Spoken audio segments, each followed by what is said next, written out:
The 1921 Tulsa Race Massacre occurs, triggered, catalyzed by an event between two teenagers. This white woman is in an elevator, and this black teenager allegedly whistles at her or talks to her. We don't know exactly what actually happens, but upon entering, we think he may have tripped and bumped into the white elevator operator, Sarah Page. She screams. The clerk from a nearby store comes to her rescue, and Dick Rowland did what any normal African American would have done. He ran, and he ran to Greenwood. Before the day was over, he was arrested and brought to the county jail, which, of course, is on the south side of the tracks, in the midst of the white business district. The Tulsa Tribune published an article entitled "Nabbed Negro for Attacking Girl in an Elevator." Emmett Till, 14, was kidnapped and killed allegedly for wolf whistling at the wife of accused Roy Bryant. A couple of the newspapers printed stories that were untrue about black men assaulting white women. There is an appearance of fragility, but the reality of brutality. What ends up happening is that when they get confronted with something race, their voice actually, their throat actually clenches. There's no language to it. It's because they haven't had the practice. Us three, we can't navigate in this world not understanding the vibe of race. Right? Not understanding the meaning, right? Like our people could not have survived if we didn't pick up on what was going on in the environment, right? White bodies have not had to do that, right? So what happens is when they get confronted with race, they go right up against their racialized developmental line. They go right up against that, and then because they haven't practiced it, they don't know what to do with it. So they either have to blow it through you, right?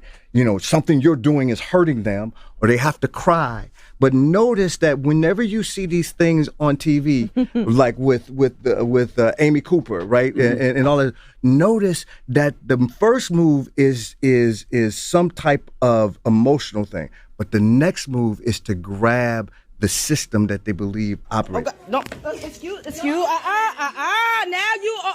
Oh my God! Oh my God! Do you see this? I never thought nothing like this would happen to me. She just tried to run and hit me. And now she... Did you see her?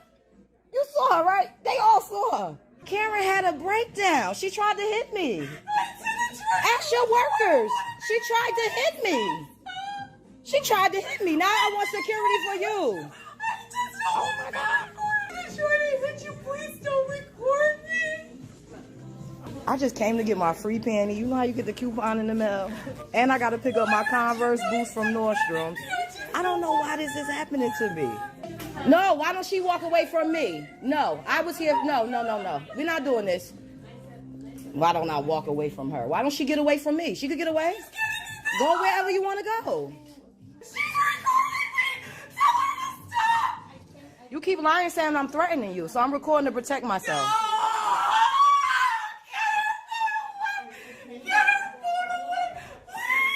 Get away from me! Oh, y'all better get this lady! Get away from me! You're gonna Turn it off.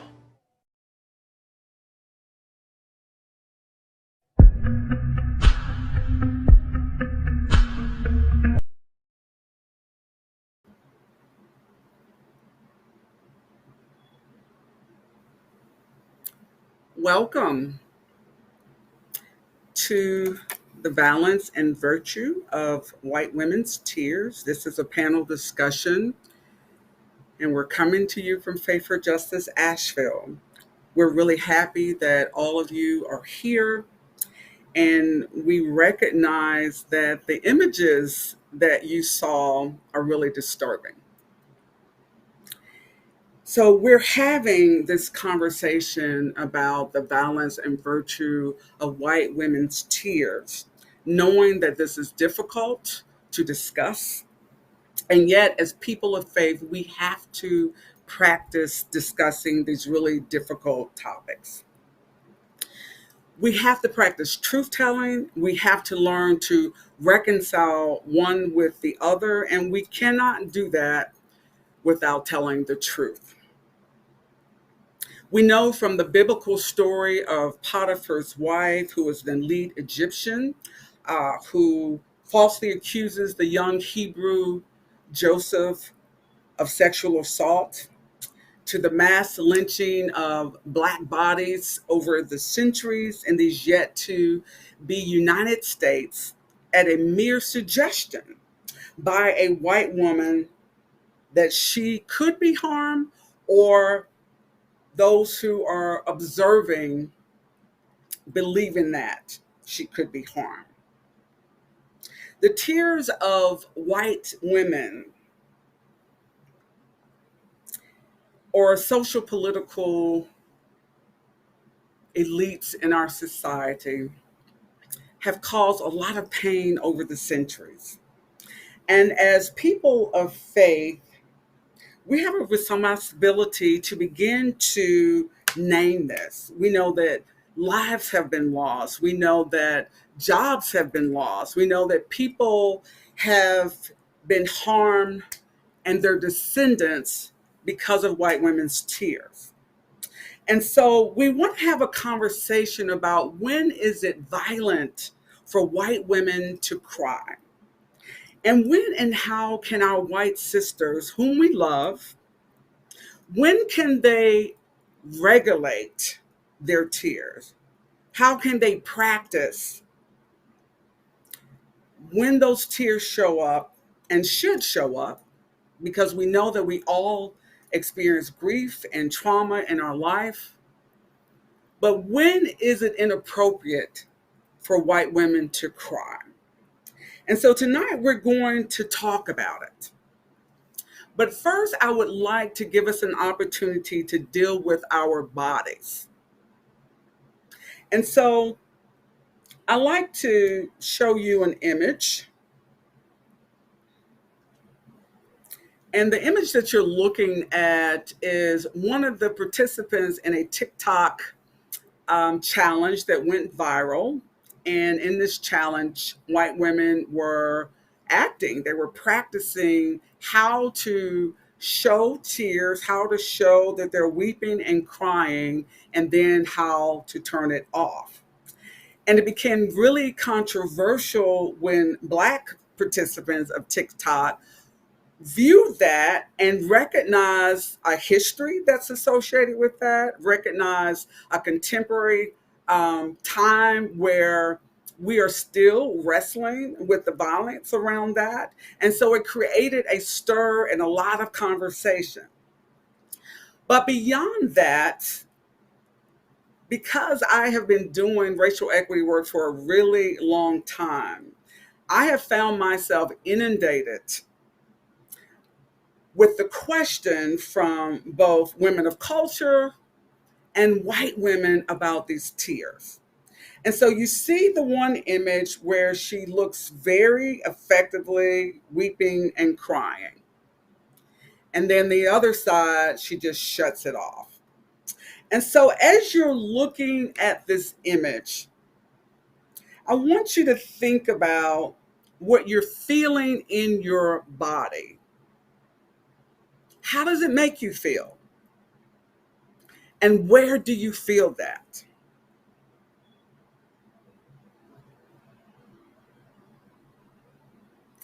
And then I want to invite you to put your hand on that place wherever that feeling is most prominent.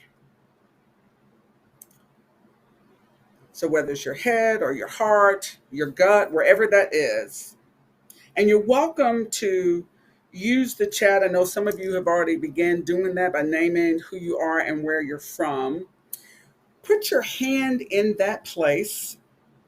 And I want you to breathe into the tension, to breathe into that spot. So for me, it is in my core right now. And so to breathe in that space and breathe out from that space. And for a moment, just think about the tension that you're experiencing in this brief time. And then I want you to think about your sisters, your brothers of culture who live in black and brown skin, and having a very similar feeling for a lifetime. Thank you.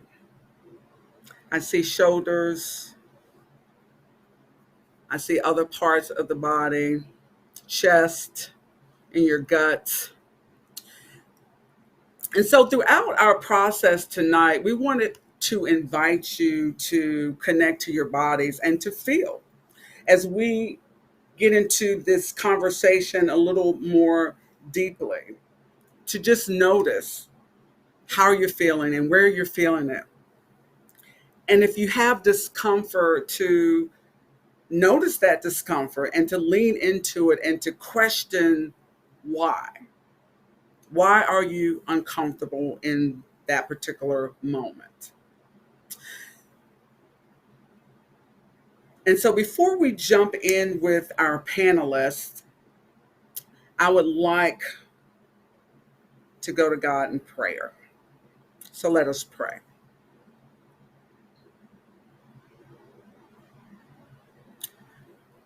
Holy God, you are our God of tears, and you are a God of joy. You're a God of pain and sorrow, and you're a God of celebration. And so now, God, we invite you into this space, this virtual space where we're wrestling with a really difficult subject. We invite you to be present with us, to guide us in all that we say and do as facilitators and panelists, but that you also guide those who are participating to look deeper into themselves and to connect themselves with you, and to understand the importance of loving ourselves through all of this pain, through all of the emotions that we're going to feel at this time, but also through the joy. And so now we thank you and we trust you for this time that we have together, and we give thanks. It's in your precious name I do pray. Amen. Amen. So again, welcome. And if you haven't had a chance to use the chat to let us know who you are and where you're from, please feel free to do that as you're coming in.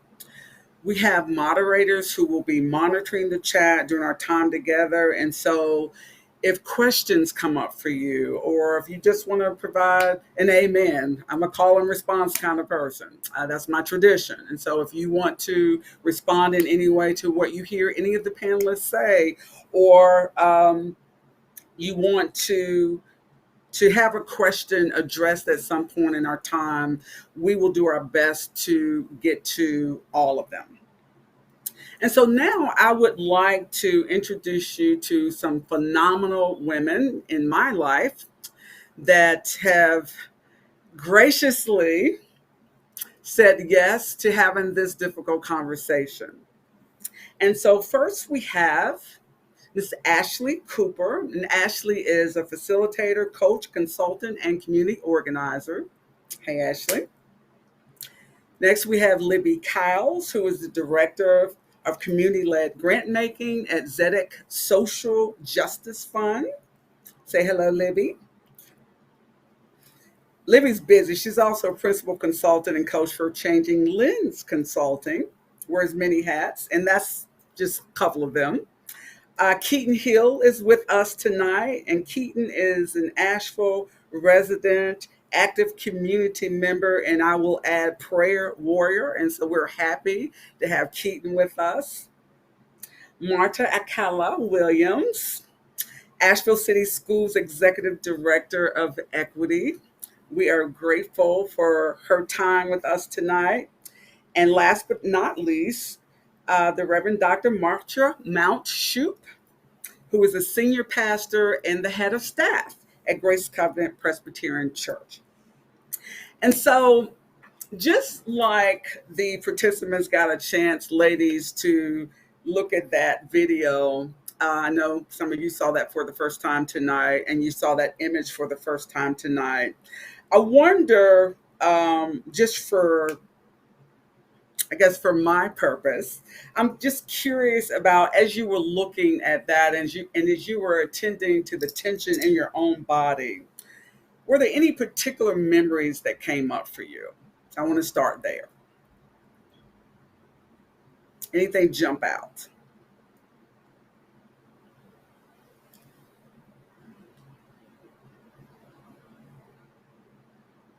I think one of the things that jumped out at me as I was watching those images, in my former life, I was also a school teacher. And as a small child, there would be times where I would have to do things and go places with my mother. And I remember on several occasions where it felt unsafe because a white woman particularly white women in positions of authority, would say something in a way that particularly triggers the look that was on that white woman's face on TikTok, where she practiced, and then it Mm-hmm. was still, and you could see in my mind what looked like a smirk, like, Uh-huh. aha, I got you. I've seen that smirk many times as a child.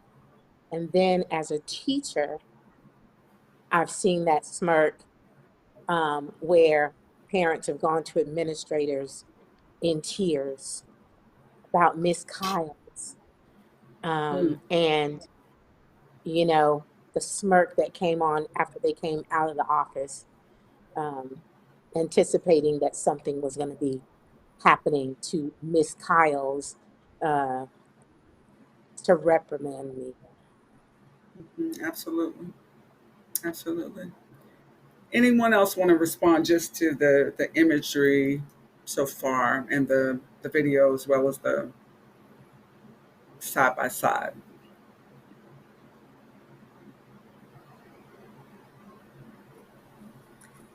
I'll go, Tammy.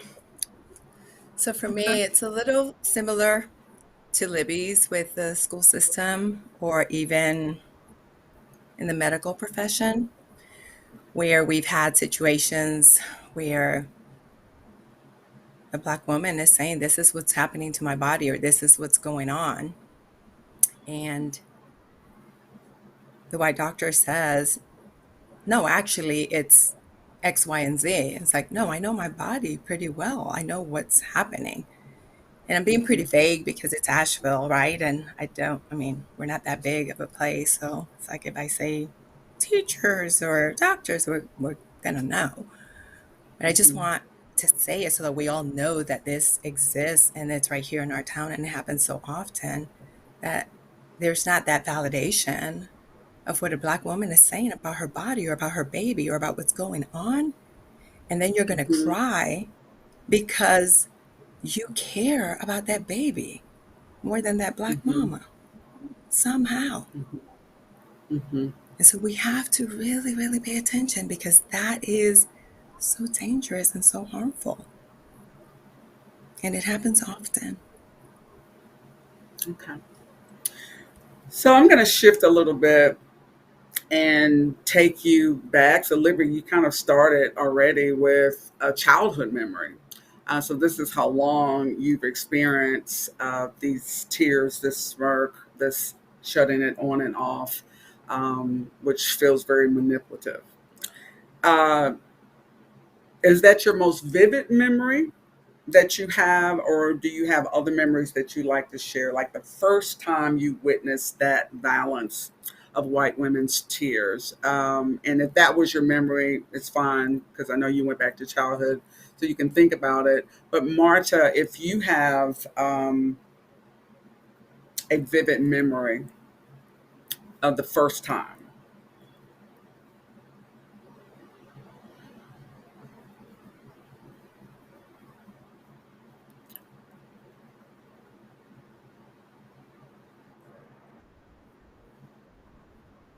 Sorry, forget about that mute button. I am a native of Asheville, and I went to R.B. Jones Elementary School, and I was in the first grade, and I'm left-handed. And my mom noticed a scar on my knuckle one day, and she asked me where that scar came from. And I explained to her that my teacher would pop my knuckle anytime I wrote with my left hand. So, if you know Pearl was heated. Pearl came up to the school, and Pearl is trying to figure out why her daughter is being hit because she's writing with the hand that she should write with. And what I remember was she talked to the teacher, the principal came down, and the minute that principal entered, the teacher started crying. That is the first memory that I have of white woman tears. Miss How old Rice were you? started. I was 6, first grade, and she started crying. And I remember my mom sending me out of the room, and I don't know what happened from there.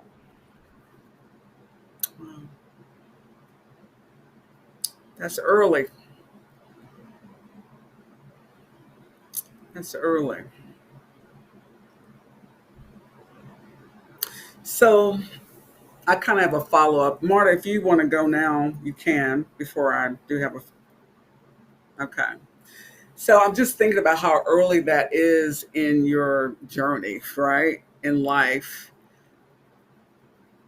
How does that impact, if you're experiencing that at 6 years old, you basically witnessed an adult white woman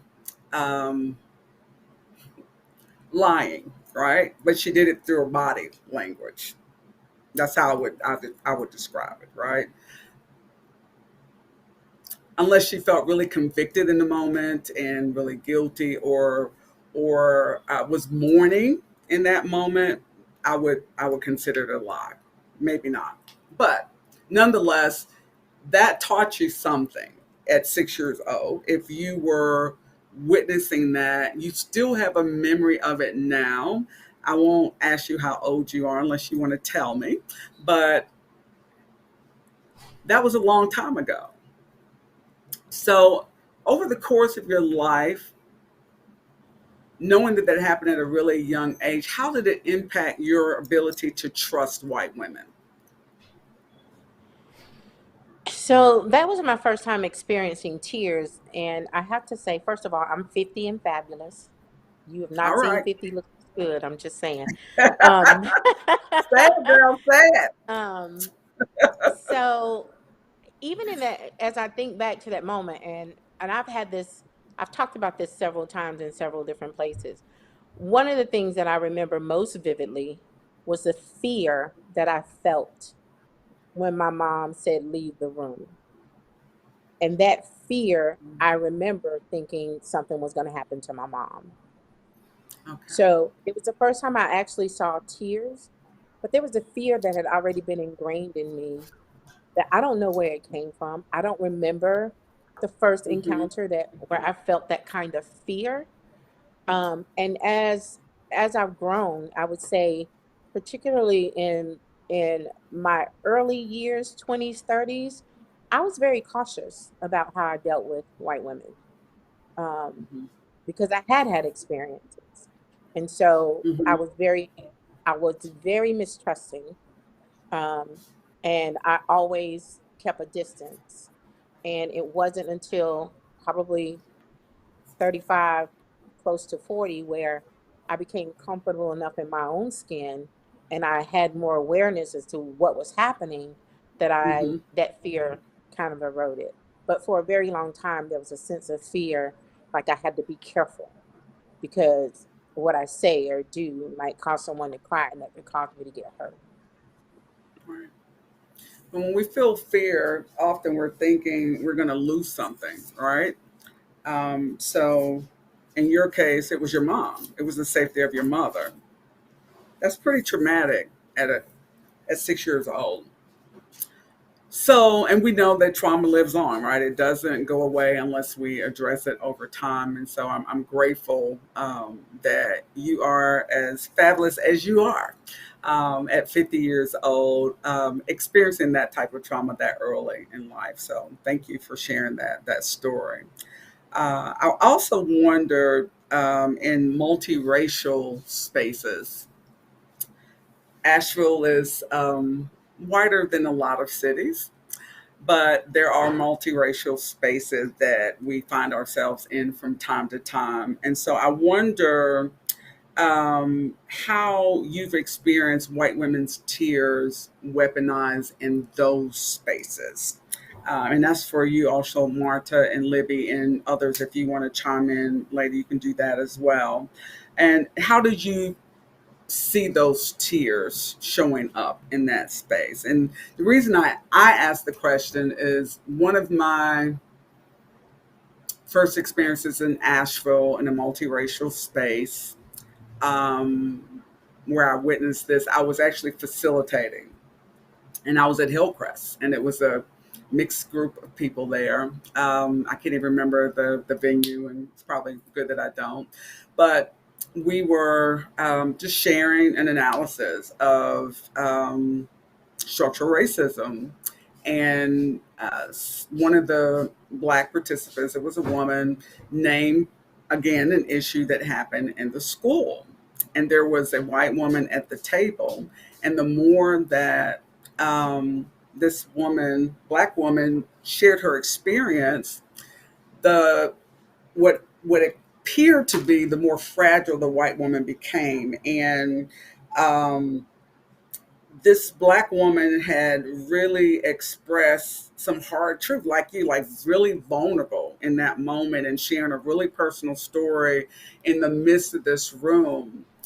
And the white woman just kind of threw her hands down as if she was like, I can't receive this, I'm rejecting it. She just threw her hands down and stormed off and went to the wall, as if she was having a temper tantrum.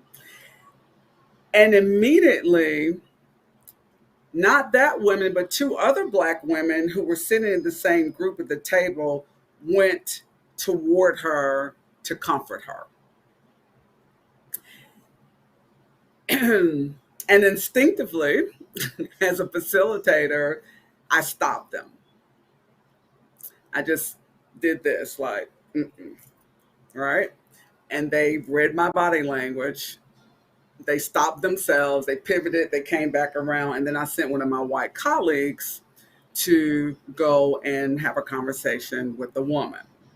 And so that was my experience. And it took, in that situation, it took less than 5 minutes, right? But I'm aware of other situations where I wasn't facilitating, where it stopped the whole process. And the attention shifted to the white woman, and we lost a lot of time and didn't get very much done. So I'm wondering if any of you have experienced that, and what was it like, and who responded or who didn't respond, and just share that.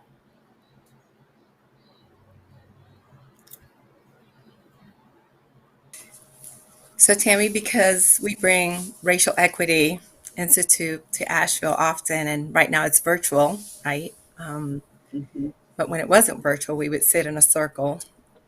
And at the beginning of the journey, I was not very clear on all of the nuances and the pieces, right? I'm on the journey and still trying to learn it and navigate it. And, I came from Miami, where I didn't have to deal. I mean, there is racism in Miami. I'm not saying that.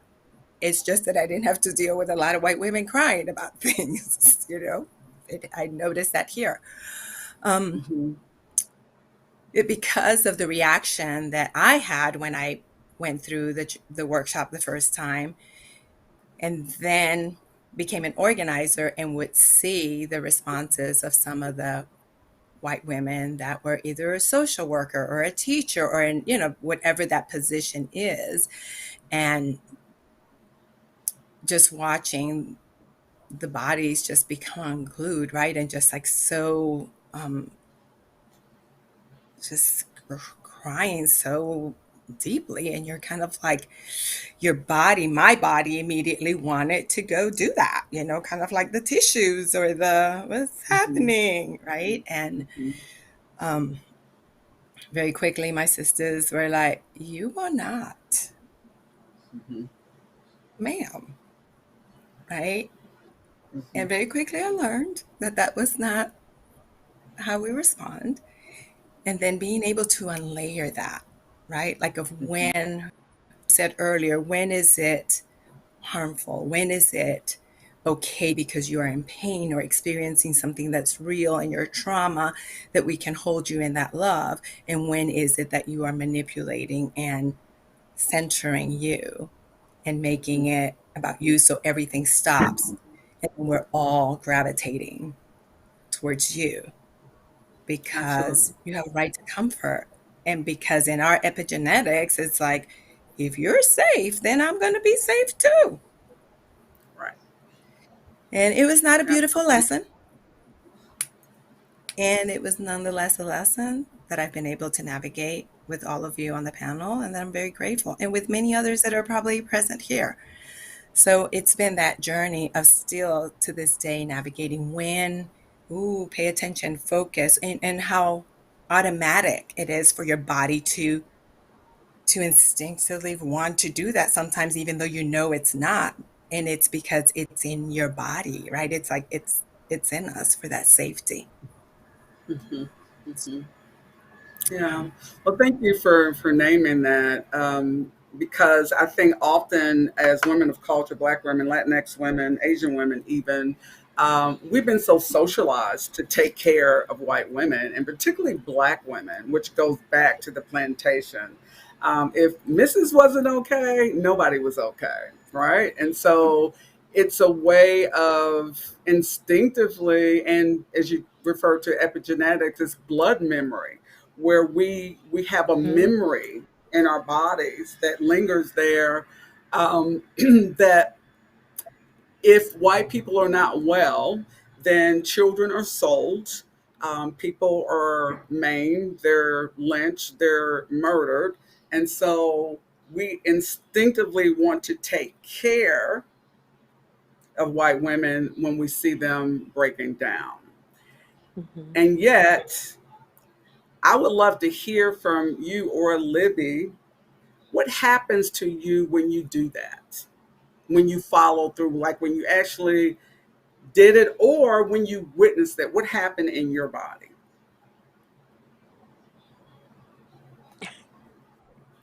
I can tell you I had an experience at REI, my first time at REI, which it stunned me for a minute. Like, what I remember is we had watched the video, and there's a white woman who just sat on the floor and started crying. And it wasn't like a soft whimper, it was a full blown cry. And what happened in my body is I immediately got angry. And it's the first time I ever remember just getting so angry. And we were trying to unpack it, and I'm like, why are you crying? What do you have to cry for? And so, and it wasn't just anger, it was somewhat rage. And I felt really like, how dare you? How dare you?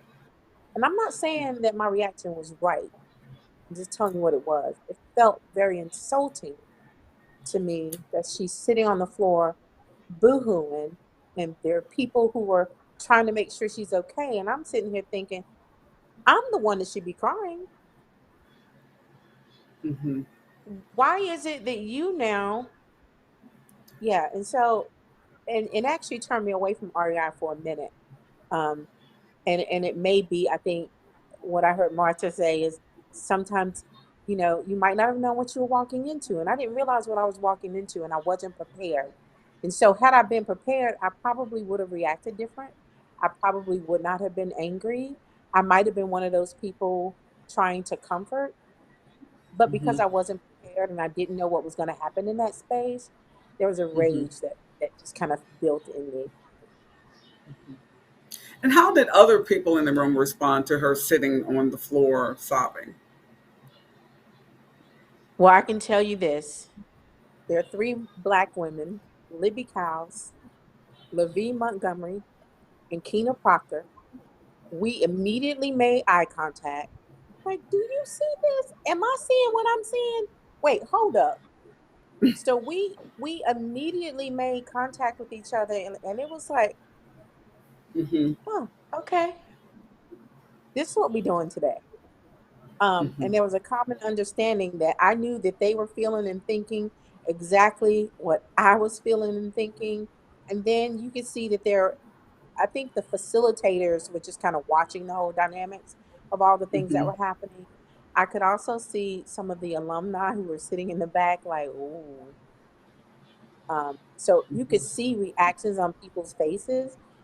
And you could also see that it visibly affected other white women.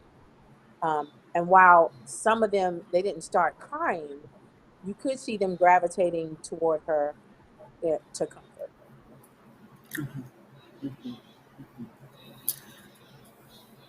So I want to flip it a little bit because we spent a little time talking about white women's tears and your response and others' response to white women's tears, which we're really accustomed to, and I've seen it in multiple spaces and occasions where there is the breakdown by the white women and there is an immediate response to comfort her. And as I've said, I've had to strategically support her with white women rather than subject black women to that harm.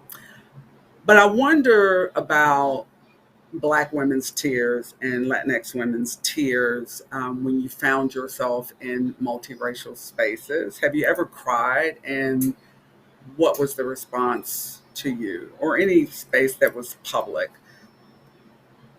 How do you feel like, how do you feel your tears were dealt with? Your grief, your pain, whatever it may have been.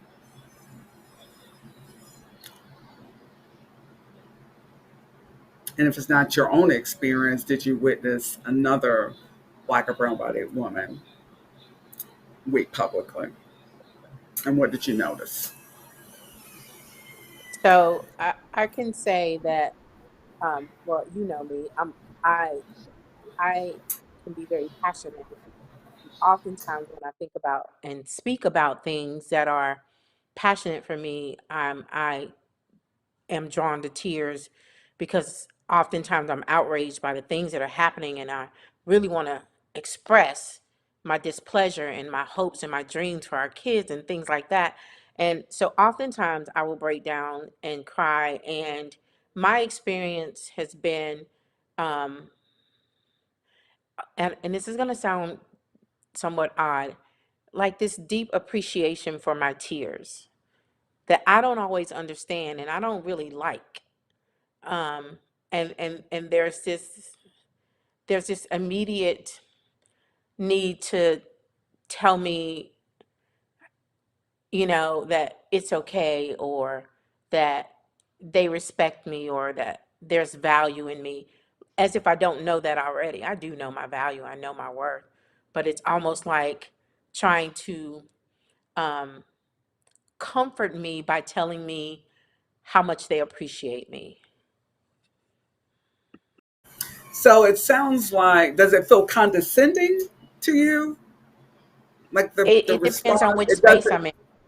Okay. Does it feel like support? Um, there are very few places where it feels like support. Like, I'm Hmm. in relationship with every person on this panel. When we're in spaces together, it feels like support.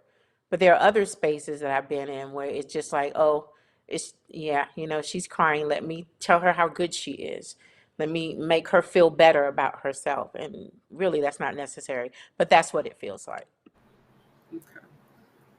Okay. Heard. Marta, is there anything you want to share similarly, or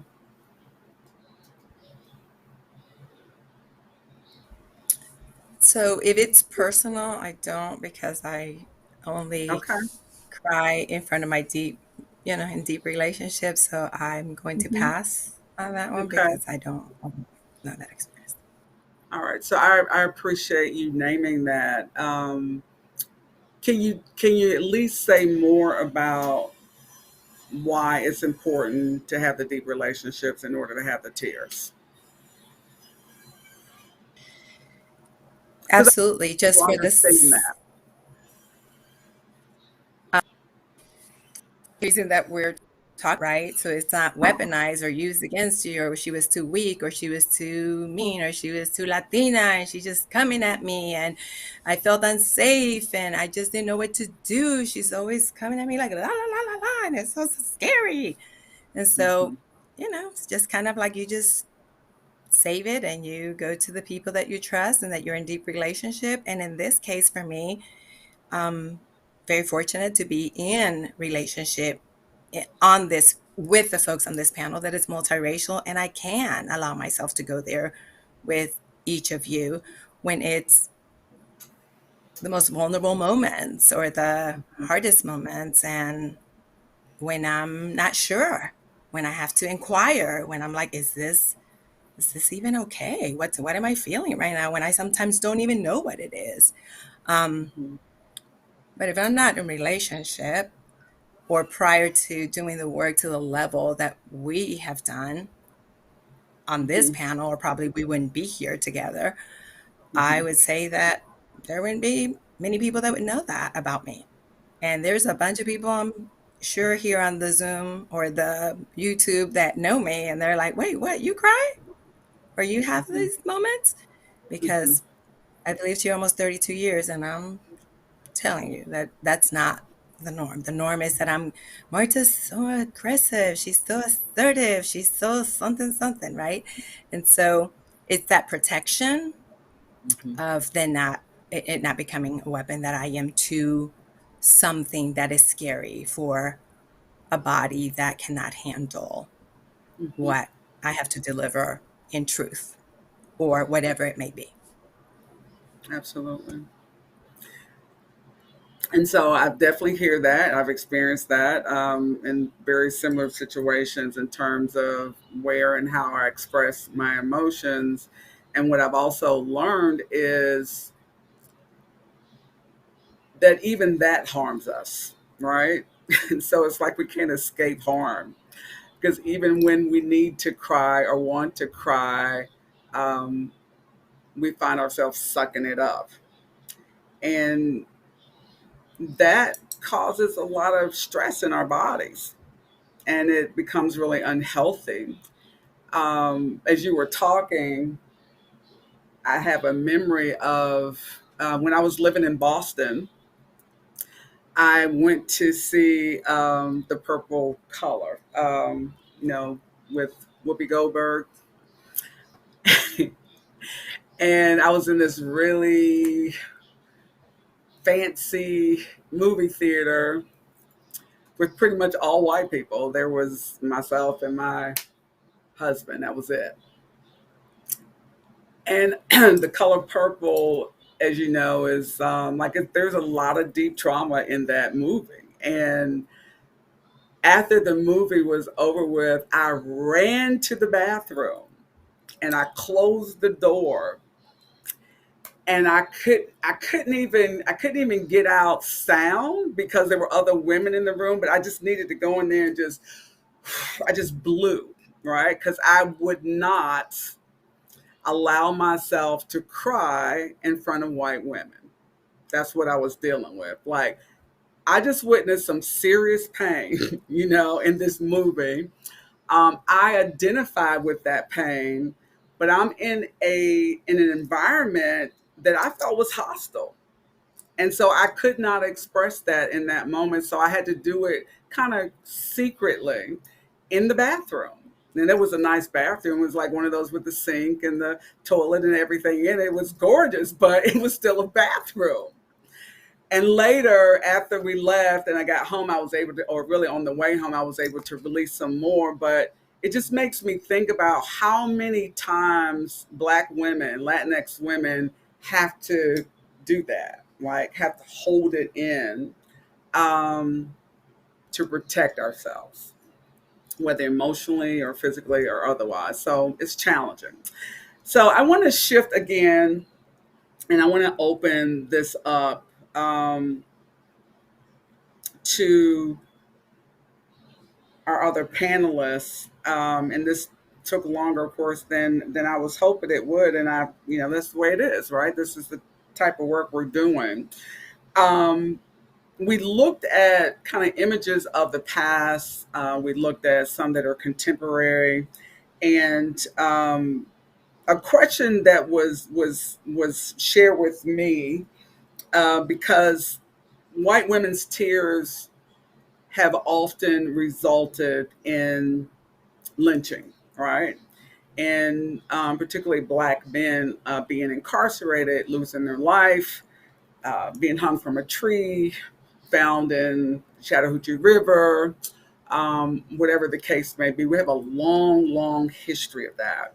And so I was asked the question of what does lynching look like in 2021? And so I'm kind of going to do that two-part. Just think about that for a moment. Like, what does it look like now? And I want to open this up to other panelists who are white women about how you think you can, as white women, accept responsibility for your tears when they've been inappropriate, so that they don't manipulate, so they don't violate, so that they don't cause harm. What is it you think that our white sisters need to do to stop themselves from getting to that space? Because there's a moment right before the tears or right before the outburst that they have a decision, right, that they have to make before they move forward. And so what is it that you think could be different to keep white women from putting themselves in that space? Because it is so pervasive, which is why we're having this conversation. I hear this over and over and over again. And so I'm hoping, like, we're not just naming the problem, but we're also trying to offer some type of tool for people, some type of means to regulate these tears, right? To notice them, notice when they're happening, how they happen. What can they do? What can white women do differently so that we don't have Emmett Tills of 2021? And we do, but so we can stop having. So, Tammy, thank you for the question. There are a lot of ways into it. I'm just going to take one, and I know other people will have other thoughts. But one of the things that has really helped me as a white woman is to understand that when I walk in the room, I'm not walking in as just me. I'm walking in loaded. I am every white woman that people of color in the room have interacted with before. Mm-hmm. So no matter how I regard my tears or my emotional expression, I have to understand I come with a history that I can't just shed at the door. I can't just put that down. And so I think when you understand that you come loaded and that there is a degree of self-reflection. For me, the problem is not necessarily that white women shed tears at a racial equity training. It's why are they shedding the tears, and what is it they're trying to, what is the impact that they are after? And a lot of times that's not conscious. So, I mean, really at the bottom line is in a racialized space, often white women's tears are an attempt to arrest the conversation, to stop making them feel uncomfortable, to stop a conversation that is creating a real dissonance. And so it is a kind of temper tantrum. It's also a sign of white socialization that is extremely disembodied. So many white women, including myself, we move around just kind of vacated. There's a deadness, there's a numbness that we are socialized to have. And so there's a performative aspect to it, but it's also almost like a panic reaction. Like, I have no idea how to absorb all of this, so I'm going to try to make it stop. And again, knowing that also comes loaded with generations and generations and generations of brutality and violence and terror, that just that reaction kills people. Walking in with that reality, you understand that you have to be able to have that, like you said, stop, be self-aware, ask yourself, breathe, not to not feel, but to ask yourself the question, how am I taking up space here in a way that does not bring all the attention to me, but that has a healing impact on that history and on this present moment? It's not a tool that a lot of us have at our disposal. It takes a lot of practice, a lot of practice. Okay. Ashley Keaton, do you want to chime in? Sure. Thank you for all of this. What's coming up for me is when I don't know that I first experienced what happens when white women cry in the room as much as like I was told it's a problem. And when Marsha was just talking about like, know that we come in loaded, I felt like it was my responsibility, especially because I'm a crier. Like, there's already been times tonight that I could feel, you know, the tears in the back of me. That is part of me. And so when I heard this, I'm like, what am I going to do? Because I know I cry. And so it became really important for me to learn about this. And so I think that that's one of the things that we can do is like take the time to really research. I mean, going through in Montgomery, the Equal Justice Initiative, and seeing all of the stories of lynching that were from the things that white women had said, that just like pushed into my body how much, you know, I think it was Libby was talking about the epigen, like how historical that cellular memory of like, of just this violence. So that's one thing for me. So that once I really learned how much white women's tears have been weaponized and have been used for this violence, then it made me crying in a room completely different than prior to that. Prior to that, it was just, I'm a feeling person and I might cry. Whereas now there's a whole different sense of responsibility that if I'm going to let tears out, I know the huge impact that my tears could be surfacing, regardless of whether I take attention or not. So that personally motivated me to deepen my regulation practice. And I also noted, Marsha talked about, you know, that it's sometimes the tears are because I feel uncomfortable. Sometimes the tears just well up. So sometimes it's not even the intentional manipulation, but it's because my body hasn't learned how to regulate and deal with the intensity. I loved in that clip that Resmaa Menakem said the vibe of race. Like really my body learning what it feels like to sit in the discomfort and the activation that I'm feeling when I'm in the vibe of race. Taking time to learn that, taking time to practice that, taking time to notice what my instinctual responses are so that then I can learn that, okay, breathing is huge for me. You know, having a rock or something to hold on to is really important to me. Noticing when that welling is coming up, you know, do I maybe need to relieve myself? If I can't stop myself from crying, do I need to step out of the room so I'm not bringing any attention to myself, but my body is going to do the thing that my body needs to do because I might actually be feeling, I mean, a lot of times it's deep pain. It's not just discomfort. Those are some things that come to me. Yeah, thank you. Thank you for naming that. because I really want people who are part of this to understand we're not telling white women not to cry. We need you to feel.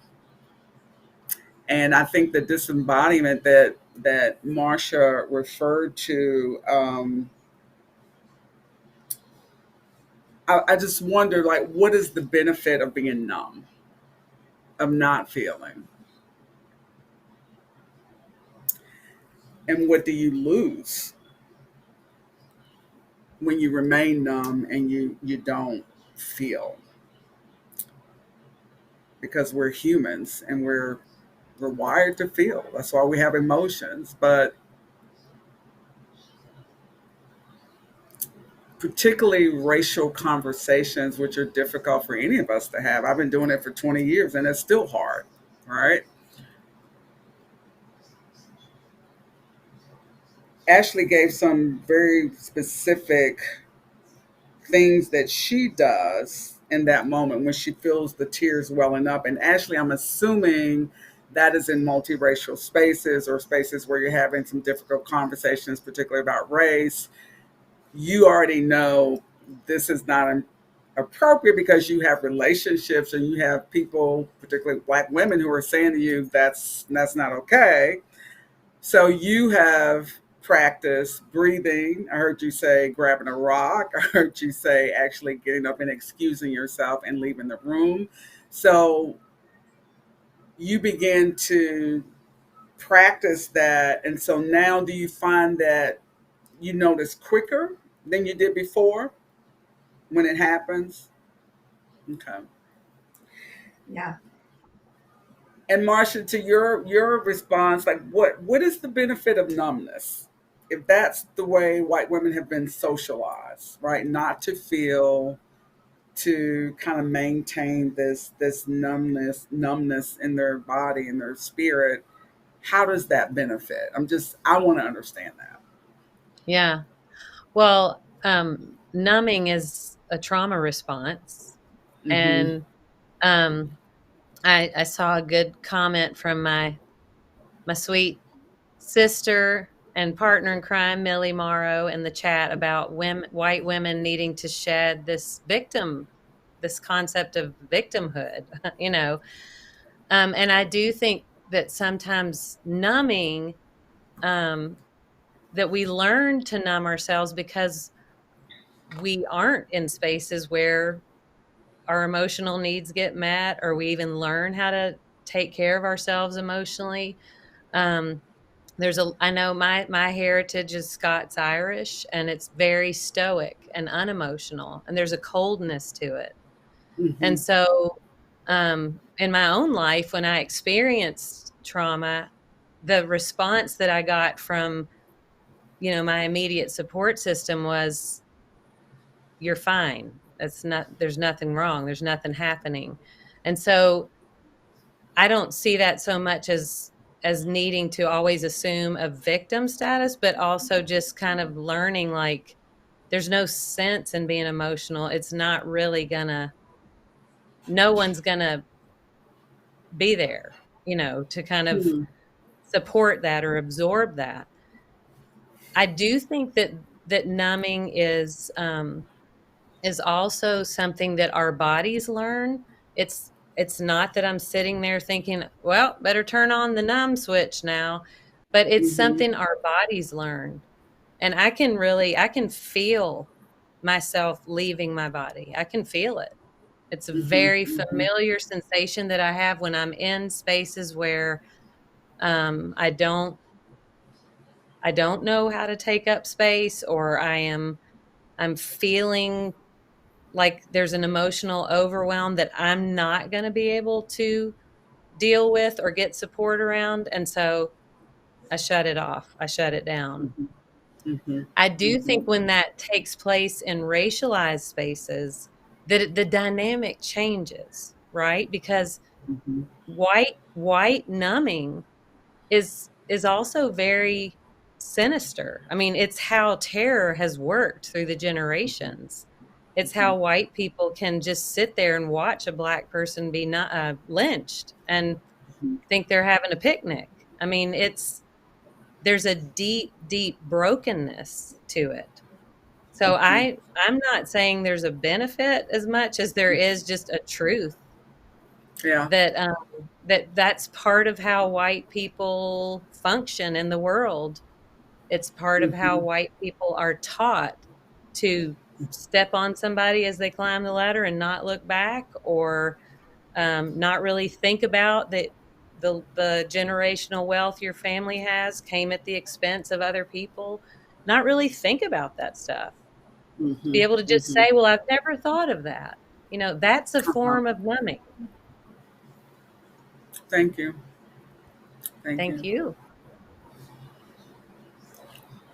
And I think women in general in this culture have been taught to hold in, to numb, not to feel at different times. But this concept of being a victim, as white women that you said Millie named, and there was a question in the chat, but then it disappeared, so I'm not sure the exact verbiage.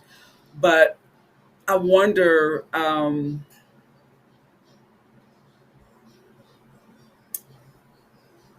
if you as white women, and I ask you because I have a relationship with you, right? Do you have a sense of where the victimhood comes from? Like why white women position themselves to be the victim so quickly? Like no matter what the circumstance, even when they have power in the room, they're at the top of the food chain, how they slip into being the victim. And I was thinking about Libby's comment about the teacher, like just on a dime, just breaking down and crying when she was clearly, in my opinion, the aggressor. So, and we've seen this, like if you live in Black skin, you've seen it repeatedly, how the shift, like the turn it off video that we started with, I can't tell you how many times I've seen that. So what do you think makes white women go there? Like, what is that? I'm just trying to understand. What is that? I have thoughts, but Keaton hadn't spoken yet, and I want to have her let her. I would love to hear from Keaton. Yes. Thank you. I think the victim response to me plays into a culture of punishment, which goes along with our culture of white innocence. If I'm the victim, I must be innocent, and if I'm innocent, I'm good. And as long as we have, Prentice Hemphill talks about the danger of white innocence, white goodness, and white rightness. Yeah. And if I'm the victim, then I'm innocent. That plays into our Christian hegemony. Yes. The innocent victim who's the savior. So this is deep and across the generations. And the response of my tears is a historical response that I, as a white woman, in a long line of white women, I've been taught and told, as Ashley and Marcia have named, socialized to do this for my own protection. And when I'm in a mode of victim and protecting myself, frankly, I will not be taking into consideration anyone else's safety other than my own. So it's kind of wired. You feel like it's wiring? I think it is deep in our tissues, in our blood. And so we have to go that deep to really transform it. And Marcia spoke about that self-regulation, which is, to me, a vital first step. And I accompany that with, we cannot do this alone. And so we need everyone, but especially I need my white siblings to accompany me in this with that accountability and support. And I just imagine what it would look like if, in that video in the beginning with the woman in the store, if a white woman had gone up to her and taken her away in love and in accountability, so that the Black woman didn't have to deal with her What does that solidarity look like for us as white women? And what healing is possible when I don't say, that's disgusting, she's horrible, but I say, oh, she's white like me, and I need to accompany her in this moment. Well, thank you for naming that, because my response to that particular video when I first saw it was that the people who were at the counter were acting as if it wasn't even happening. Like they just completely tuned it out. They were looking straight ahead. And this Black woman is like pleading, and she's saying, I'm having to video you because this is what you're doing. Do y'all see that? Did anybody answer her? Yeah. Now that othering that white women do. Right. And you see how they turn, they look at her, but they never looked at the Black woman the whole time she was videoing until she gets up and goes over, then they turn. But while in the beginning, the woman who's filming she says it over and over again. Do y'all see this? Do you see this? I can't believe this is happening to me. Why is this happening to me? No one interrupted, right? No white sister or brother interrupted. So I'm wondering, kind of as a follow-up, you kind of gave one example. Can you give something concrete, either of you, and I'm speaking to the white women on the panel, where you had to interrupt because it was about to go down, right? And you saw it, you know it in your body, in your blood, you recognize that it was right here. And you're like, here we go. Because we recognize, just like it's in your blood, it's in our blood. So we know it's coming too. We just have a different response, and we can't always interrupt it. Now, I can if I'm facilitating, and I often do. But when you as white women are in community, or you're at church, or you're in a family dinner, like wherever you are, and that shows up, how do you interrupt that and practice that?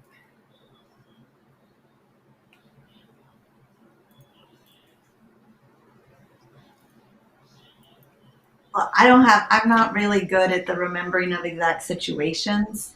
Okay. But what's coming up for me is there's something about just the energy.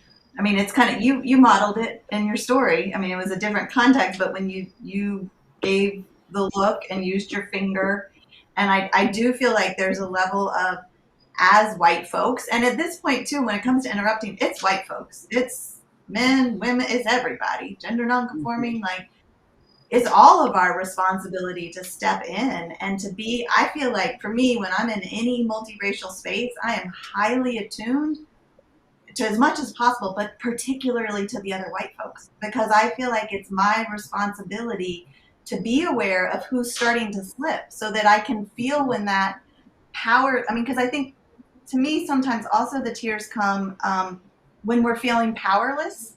We're feeling powerless to the weight of racism. And so that's the way I'm going to gain some power, is I'm going to start crying, because that's going to let me be in control of the situation in a way. So I think that's one piece, is just being attuned to where our white siblings are at so that we can step in before it gets all the way to the tears. If it's a type of environment where I can move myself to position myself next to somebody, then to be able to move closer. So there's some proximity, there's some that we're in here.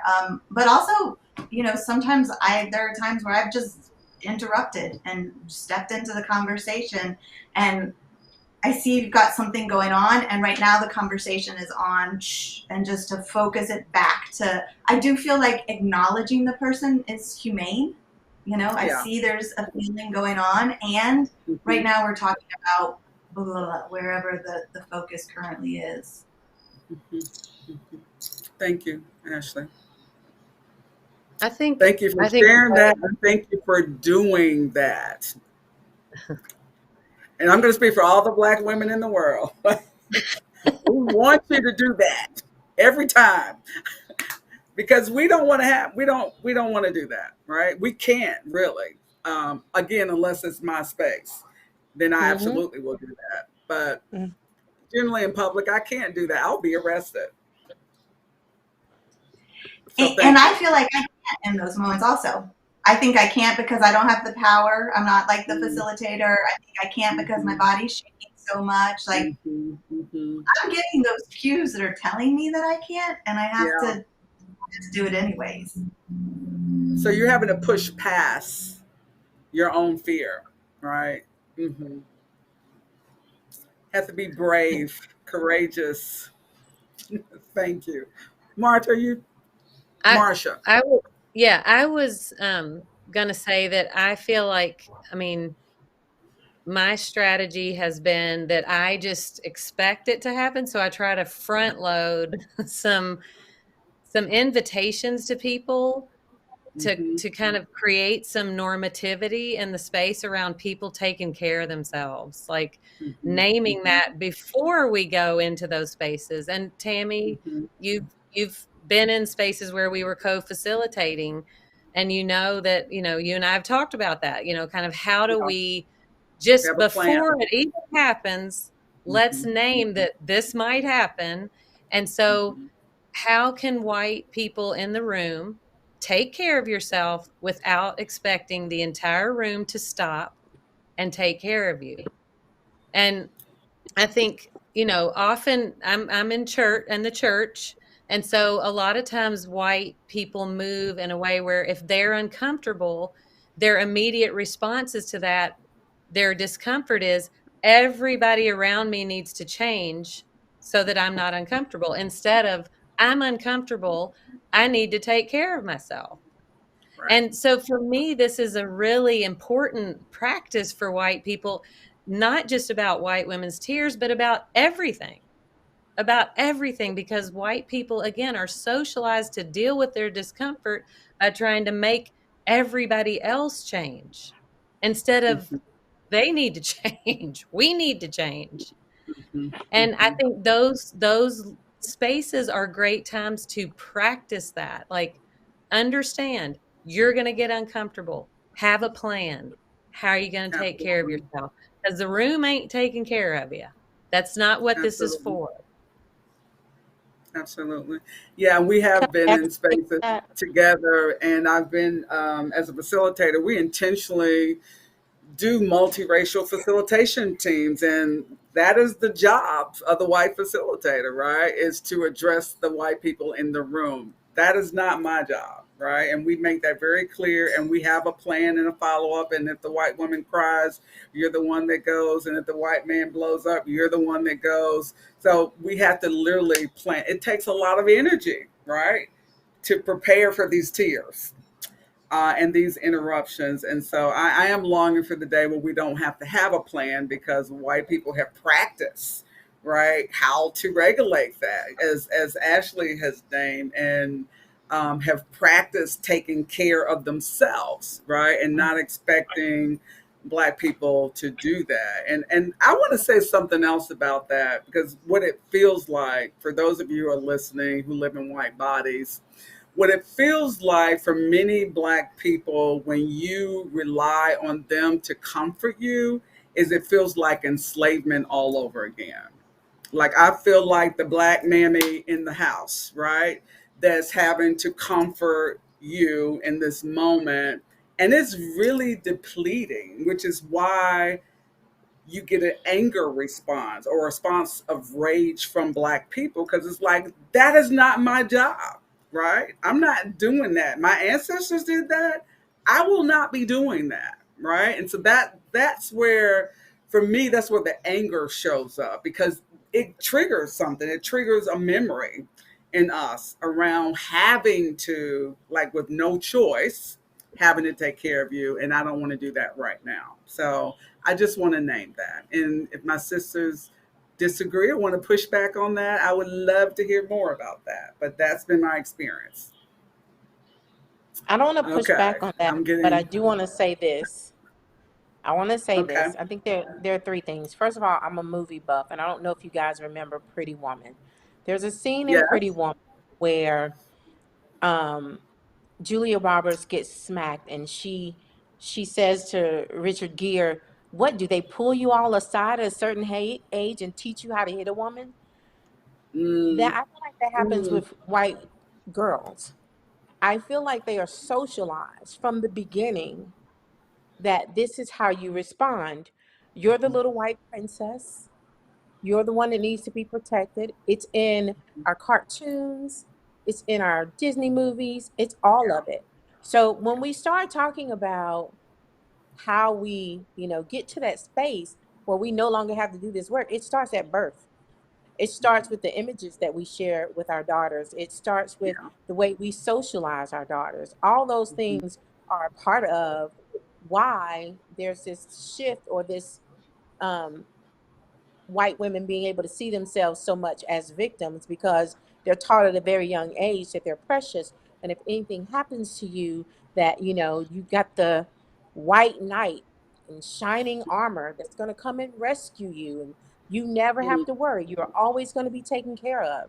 And so those are things that we don't always talk about. And it is what leads to these manifestation of white women tears, right? Absolutely. The second thing I'll say is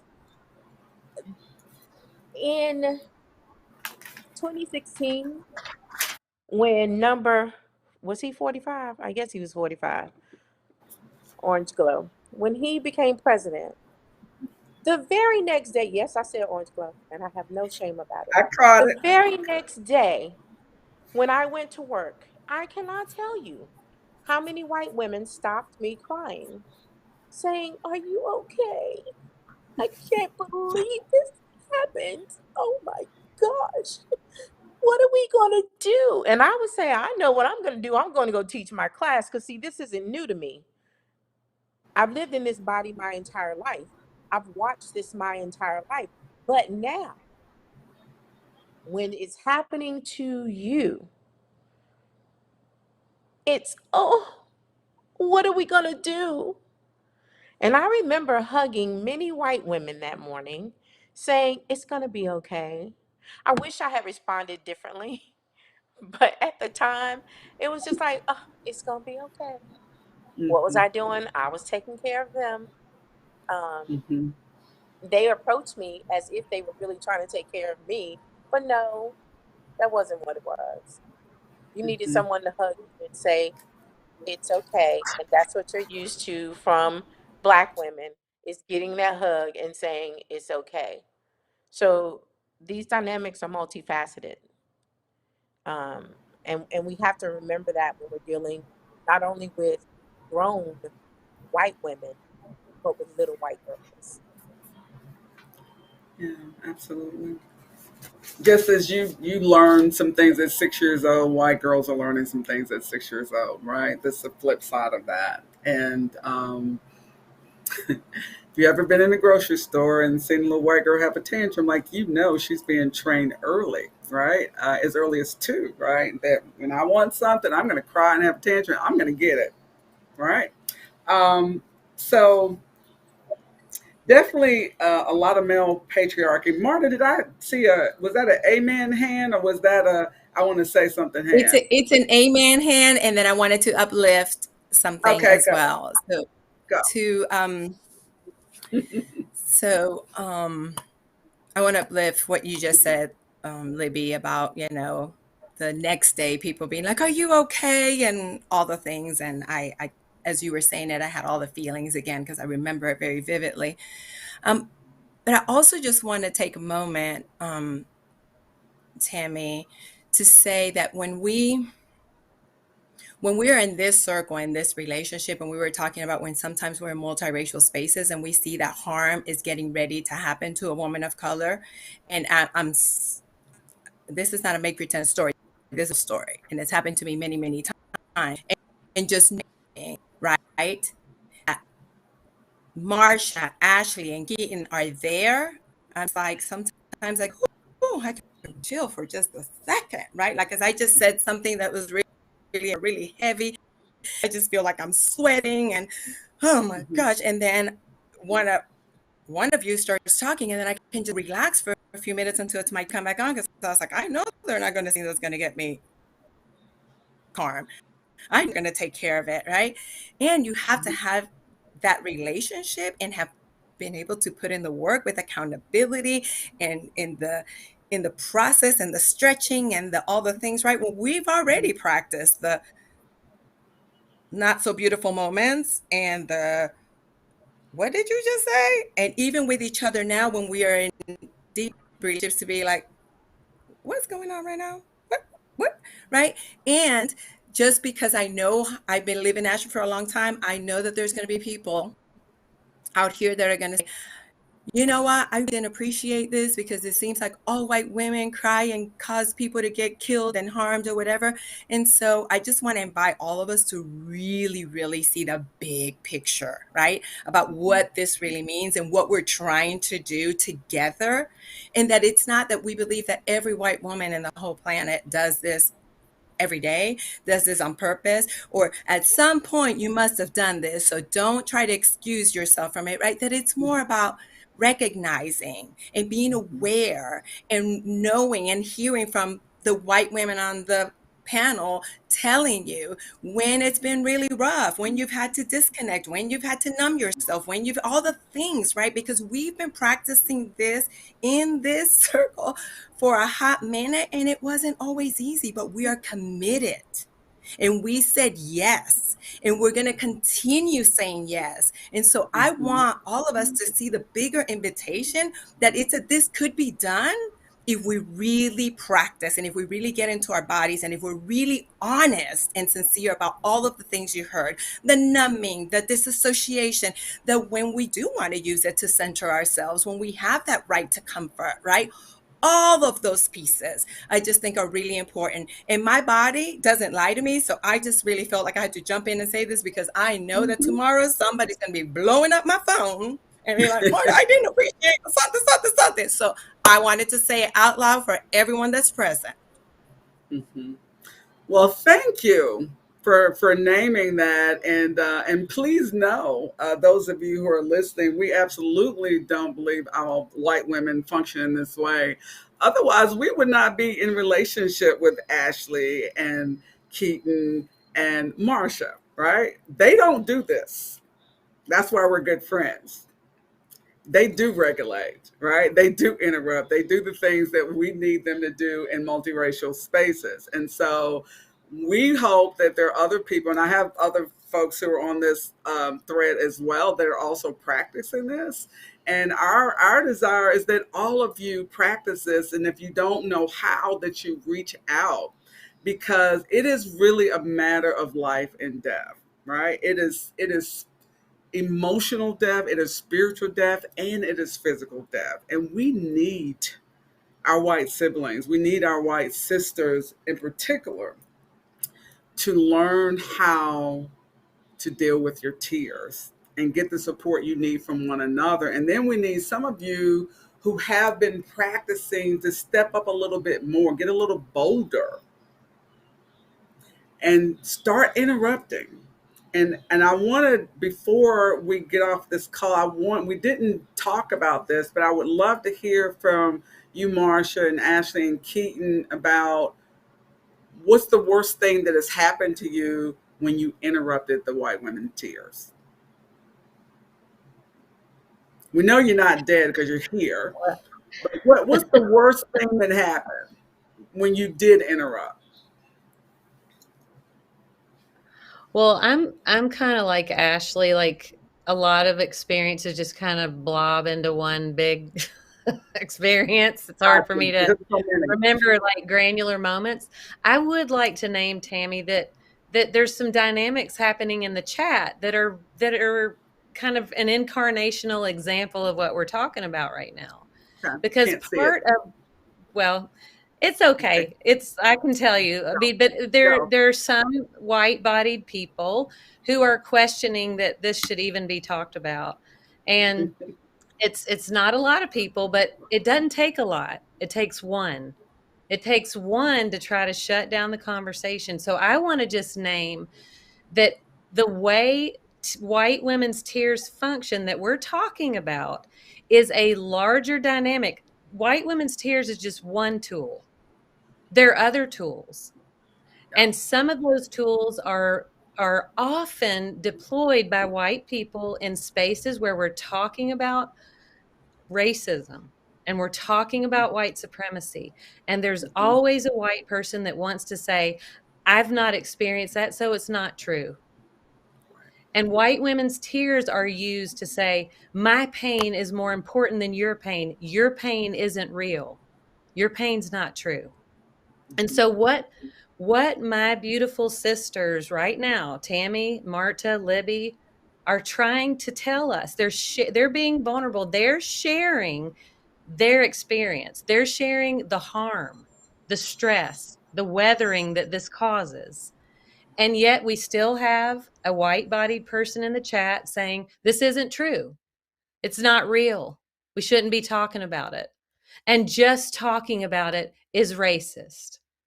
And I just want to name that I don't know you, the person in the chat that's doing this, you are giving us a wonderful example of what we're talking about. You are validating Tammy and Libby and Marta and Keaton and Ashley and me by your behavior, by trying to say that this isn't true because your experience is the center of the universe. That's part of how whiteness works. It's part of how whiteness loads the gun and mows everybody down that tells it needs to stop. Needs to stop. And this needs to stop. And so I'm naming this because I love every human being that walks on this planet. I love human beings fiercely because if I didn't, I'd be so annoyed most of the time that I would go live in some kind of hut where I would never see another person. I love human beings. That's why I'm doing this work. Amen. And that's why I will continue to call my white siblings in. Mm-hmm. Come toward the relationship, come toward the conversation. That's where life is. That's where healing is. Thank you. Thank you so much, Marsha, for sharing that. And for whomever that is, I don't see the chat, so I didn't see the response, but I hope you will stop and just pay attention to what you are feeling in your body, right? Before you express it in the chat, before it comes out of your mouth, what are you really feeling, right? What is the discomfort and why? Ask yourself why you're so uncomfortable having this conversation. Obviously, we're going to ignore you and have it anyway, and we'll probably have more conversations like this because we know how important this is. We're not going to heal as a people until we start dealing with this trauma and this pain that we're all experiencing. And white people have a responsibility, right, to own you're part of the problem. And we as people of culture, and someone asked me about people of culture, bodies of culture, that is a term that I got from Resna Menachem. I don't know how many of you in the chat really understand that race really is not a thing, like it's a social and political construct. And so we use it because we've been socialized to use it. I'm a woman from African descent. I also identify as Black because that's the social construct that I'm in. But when we're people of culture, body of culture, we're more than our skin color. That's what we're saying, right? We are, we are a deep culture. We are faith. We are art. We are all types of expression. We're food. We're a certain lifestyle. We're more than just our skin, right? And so it's kind of a pushback on the racial narrative that we've kind of made ourselves align with because it's what we know. And I am looking forward to the day where we don't have to put ourselves in a box or check a box. We went from nigger to Negro to color to African American. Did I say Negro to African American? And then we went Black, then African American, then we back to Black. Then we became people of color. And next year or 2 years from now, it'll be something else. It's because it doesn't make sense, right? It's just absolutely, it doesn't make sense because it's not supposed to make sense. It's not supposed to be. Like, we're not supposed to be subscribed to a skin color. We're so much more. And I hope that those of you who are on the call recognize that you are beloved. And as Marsha says, she loves every human being. We all do. That's why we're doing this. That's why we put ourselves on the line every day, because we love all of humanity. And we want to practice loving one another. And so we've been working on that together, and we want to invite you to do the same. If you are interested in more practice, then I will invite you to reach out to us. You can reach out to me by email, or you can go to our website, faithforjusticeasheville.org, or you can email me, Tammy, T-A-M-I, at faith4justice.org, so that we can find ways to plug you in. Ashley has a support accountability process that she's doing. Like, there's a lot of work that is happening that white people can plug into if you really want the relationship. All right, if you really want to be in good relationship with each other and you want to heal.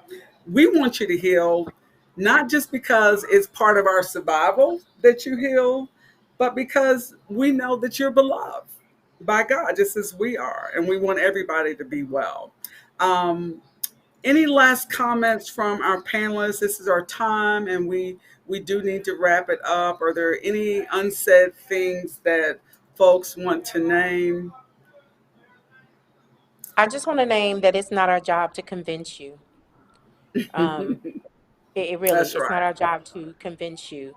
And the reality is, it was an invitation to learn. And so you have a choice as you leave this call. Either you could have listened and you will contact Reverend Tammy or any of us on this panel because you want to go further, the Right. way we've gone further in relationship with one another. This was not a condemnation. It wasn't Right. shame or blame. It's a lesson. And hopefully it's one that most of the people who are on this call heard and understood. But we are a loving group. We are a faithful group. And we are an obedient group. And so we do the work that we're called to do.